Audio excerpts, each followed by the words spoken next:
आणि आता एक महत्त्वाची बातमी, साताऱ्यातील सावरी येथील ड्रग्ज प्रकरणानं एक वेगळं वळण घेतलंय। आता ती जागा आपण विकली असं एकनाथ शिंदे यांचे भाऊ प्रकाश शिंदे यांनी सांगितलंय।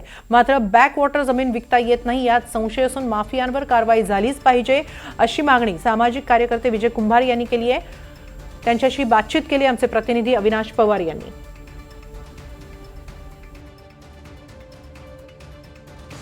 आज काँग्रेसचे प्रदेशाध्यक्ष हर्षवर्धन सपकाळ यांनी एक ट्विट केलं आणि प्लाबो इस्कोबार जो कोलंबियातला मोठा ड्रग माफिया आहे याच्याच पद्धतीने आज इथे पश्चिम महाराष्ट्रात साताऱ्यात जो ड्रग माफिया पकडला आहे त्याची तुलना कुठेतरी केली गेली आणि पुन्हा एकदा हा सगळा प्रश्न समाजासमोर आलेला आहे। साताऱ्यामधल्या सावरीमधली जी जागा आहे त्या जागेवर हा सगळा ड्रगचा कारखाना होता आणि ही जी जागा आहे त्याचा जो सातबारा आहे तो उपमुख्यमंत्री एकनाथ शिंदे यांचे बंधू प्रकाश संभाजी शिंदे यांच्या नावे असल्याची पुष्टी पुन्हा एकदा होताना दिसते। या ट्विटनंतर माहिती अधिकार कार्यकर्ते विजय कुंभार यांनी हा जो सातबारा आहे तो कसा त्यांच्या नावे आहे ते स्पष्ट करताना दिसत आहेत। कशा पद्धतीने हा जो सातबारा आहे ते सांगतात की जमीनच विकली गेली होती, तर तुम्ही काय सांगाल? हे आज जे काही त्याचं फेरफार काढला किंवा आज जे काही कागदपत्र बघितली ना, ती कागदपत्र बघता असं दिसतं की ही जागा ही संपूर्णपणे त्यांच्या नावावर अजूनही ती काही विकली गेलेली नाही। परंतु ज्या पद्धतीने हा सगळा प्रकार उघडकीला येतोय तो उघडकीला आल्यानंतर प्रत्येकजण त्या जागेपासून त्या सगळ्या प्रकारापासून स्वतःला दूर ठेवण्याचा प्रयत्न करतोय आणि त्याचाच हा भाग म्हणून त्यांनी चुकीची माहिती प्रसारमाध्यमांना दिली असं मला वाटतंय। कारण ज्या पद्धतीने ही जागा त्याच्या शेजारची जागा शेड यांचा संबंध ड्रग्सशी जोडला जात होता किंवा जोडला गेलेला आहे, त्या अनुषंगानं ह्या डेव्हलपमेंट होत आहेत आणि याच्यामधली सगळी जी नावं आहे ती उपमुख्यमंत्री एकनाथ शिंदेंच्या आसपासची जवळची किंवा बंधूंची फॅमिलीची नावं दिसत आहेत। तर आता त्यांनी असं स्पष्टीकरण दिलेलं आहे की मुळात ही जागा विकली गेली होती। आता तुमच्या हातात ही कागदपत्र आहेत, ही तुम्ही कधी काढलीत आणि याचा खुलासा कसा झाला? हे आज दुपारी काढलेली कागदपत्र हे जे म्हणतात ह्याला आयजीआरचं डॉक्युमेंट, जागा विकली की त्याची नोंद होत असते, ती नोंद दिसत नाही। हा फेरफार आहे तो मी आत्ता काढलेला आहे आज सकाळी, त्याच्यामध्ये नाव घेतलेलं दिसत नाही। आणि तरीही समजा नाव बदलायचा प्रयत्न चालत असला तरी ही जागा त्यांच्या नावावर होती आणि आहे। पण आता जरी विकली असली तरी त्यांचा या जागेशी संबंध होता हे सिद्ध होतं। त्याच्यामुळं आता खरं तर ह्याच्या बाबतीत काय पाहिजे की शासनाकडे त्यासाठी यंत्रणा पण आहे।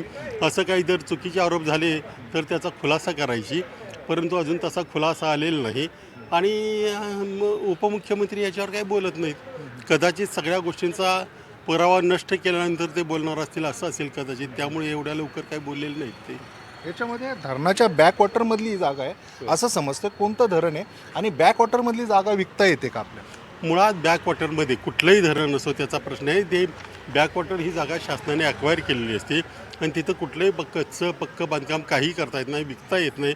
तर आणि याचे जर तुम्ही याचं खरेदी खत बघितलं तर त्या खरेदी खताच्या एका दिशेला 2 दिशेला ही बॅकवॉटर दिशा अशी दाखवली चतुष्षमीपैकी 2 दिशा जर 2 बाबी जर ह्या असतील बॅकवॉटर तर ह्या जागेचा व्यवहार करता येत नाही करणं। दोन्ही उपमुख्यमंत्र्यांच्या बाबतीत लागोपाठ आरोप होताना दिसते।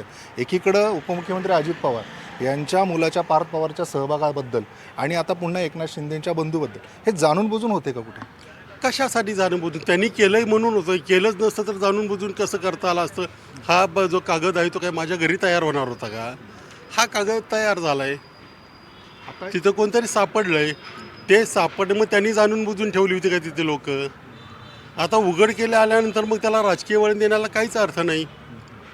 पार्थ पवार जमीन घेणार होता 2020 पासून मी म्हणतोय, उघडकीला आत्ता आलं कारण त्याने आत्ता खरेदी खत केलं। हे आत्ता उघडकीला आलं काल ड्रग माफिया सापडले तिथे काय आम्ही डोळे लावून बघत बसलेलो नसतो की इथं हे काम चाललंय मग या वेळेला काढूया, असं कधी होत नाही ना ते।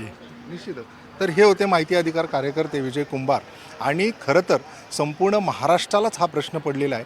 आता उपमुख्यमंत्री अजित पवार यांच्या बाबतीतला जो जमीन घोटाळ्यासंदर्भात त्यांच्या मुलाचं नाव येत होतं त्याच्या पाठोपाठ आता उपमुख्यमंत्री एकनाथ शिंदे यांच्या बाबतीतले त्यांच्या बंधूचं या ड्रग फॅक्टरीच्या बाबतीत आलेलं नाव, यामुळे संपूर्ण राजकारणामध्ये खळबळ उडालेली आहे। एकूणच पुणे आणि साताऱ्यात चाललंय काय हा खरा तर प्रश्न उभा राहतो।